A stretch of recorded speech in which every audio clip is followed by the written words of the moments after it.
부지가 119 구급차 탑재 장비에 최근 도입이 되었습니다. 아이겔에서 인투비전 튜브로 교체하는 역할을 할 수도 있지만은 원래의 용도는 성문 확보를 시도해도 성문이 보이지 않는 환자에서 기관 내 삽관을 시도하는 장비입니다. 즉 어려운 기도, 어려운 기관 내 삽관에서 필수적으로 사용되는 장비입니다. 부지의 종류. 부지의 종류는 끝이 뭉툭하게 막힌 솔리드 타입과 끝이 뚫려 속이 비어있는 벤트 타입이 있습니다. 벤트 타입의 경우 뚫린 곳으로 내시경을 넣거나 자발호흡이 있으면 끝부분에 ETCO2를 연결할 수 있습니다. 또는 끝부분에 귀를 대고 환자의 호흡을 느끼며 넣을 수도 있습니다. 경우에 따라서는 부지에 산소를 연결해서 산소 공급을 하면서 부지를 넣을 수도 있습니다. 부지의 구조. 부지의 구조는 끝부분이 약간 커브로 되어 있습니다. 끝부분이 약간 커브로 되어 있는 것은 특별한 이유가 있습니다. 적응증에서 전체적으로 설명하겠습니다. 적응증. 부지의 적응증은 어려운 기도, 어려운 기관 내 삽관일 때 사용하는 장비입니다.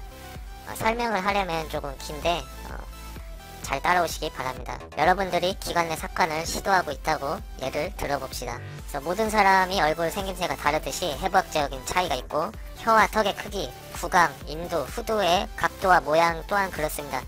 실제 사람이 마네킹처럼 한 번에 성문이 보일 수도 있지만은 전혀 보이지 않을 수도 있습니다. 물론 한 번에 성문이 보이는 환자도 있을 수가 있지만은 그 성문, 보컬 코드가 4분의 3 정도만 보이거나 4분의 1만 보이거나 혀 끝에 후드덕게만 보이고 아예 안 보이는 경우도 있을 수가 있습니다. 그래서 이것을 분류한 것이 코맥 르헨 그레이드입니다. 여러분들이 보이지 않는 성문을 향해 ET튜브를 전진한다면은 식도로 들어가거나 성문역 조직이나 연골들을 손상시킬 확률이 매우 높을 것입니다. 그래서 성문이 보이지 않을 때 목을 눌러주는 것을 많이 보셨을 겁니다. 그 술기를 ELM 또는 버프라고 합니다. 후두경을 넣어서 이제 성문을 관찰했을 때 4분의 1이나 아예 안 보이고 후두덕게만 보이는 경우가 있습니다. 왼손에는 후두경을 들고 있으니 오른손으로 환자의 갑상연골을 눌러주면은 코맥 르헨 그레이드가 향상이 됩니다. 이 술기를 익스터널 라링지 마니퓰레이션 ELM 또는 바이매뉴얼 라링고스코피라고 합니다. 이것을 후두경 들고 있는 사람이 아니라 어시스턴트, 보조자가 눌러주는 경우는 버프 메소드입니다.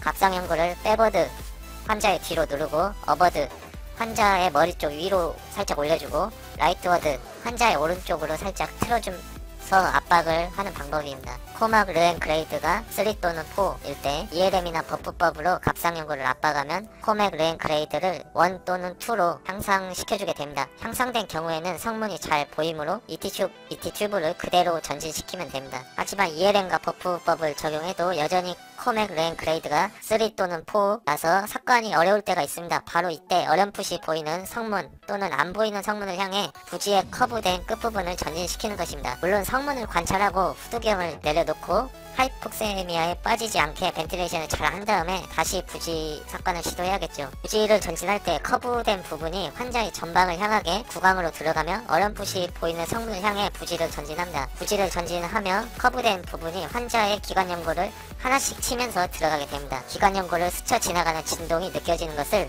트라킬 클리킹이라고 합니다. 그리고 어느 정도 삽입이 되면 기관분지에 도달하는데 더 이상 전진이 되지 않으므로 이 두 가지 징후로 성문을 통해서 기관으로 들어간 것을 확인합니다. 기관 내부로 삽입된 부지를 가이드와이어 삼아 ET튜브를 전진시키는 것입니다. 그 뒤 청진이나 ETCO2나 식도 탐지 장비로 이제 기관 내 삽관을 컨퍼메이션 하는 거겠죠. 반대로 부지가 식도에 들어갔다면 식도는 연골이 없는 근육성 조직으로 트라켈 클리킹이 없을 것입니다. 그리고 식도가 위로 바로 이어지기 때문에 부지가 멈추지 않고 한번 걸린 느낌이 없이 끝없이 전진하게 될 것입니다. 그래서 이것이 원래 부지 용도입니다. 물론 후두경으로 관찰하지 않고 성문에 기도기를 삽입한 후 부지를 성문의 기도기 안에 넣어서 기관 내 삽관 튜브로 교체할 수도 있습니다.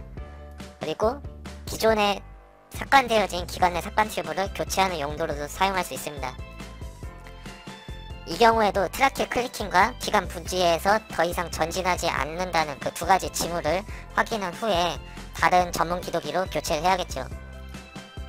그리고 최근에는 윤상 갑상막 절개 키트나 기관절개술 키트에도 짧은 부지가 들어가 있는 경우도 있습니다. 절개 후에 부지를 넣어서 기관 트라키아 안에 들어간 것을 확인한 후에 역시 가이드 와이어처럼 부지를 이용하고 있습니다. 또한 눈으로 보지 않고 손가락으로 후두덕개를 만져서 성문 위치를 느끼고 기관을 삽관을 하는 그 맹목적 수지 기관의 삭관 술기에서도 부지를 이용하면은 이제 부지가 기도에 제대로 들어가는지 확인할 수 있기 때문에 이 술기에서도 부지를 이용해 기관의 삭관을 시행할 수 있습니다. 이렇게 하면 두 가지 징후를 느껴서 에어웨이에 가이드와이어가 들어가기 때문에 인투베이션에 성공할 가능성이 조금 더 올라갈 것입니다.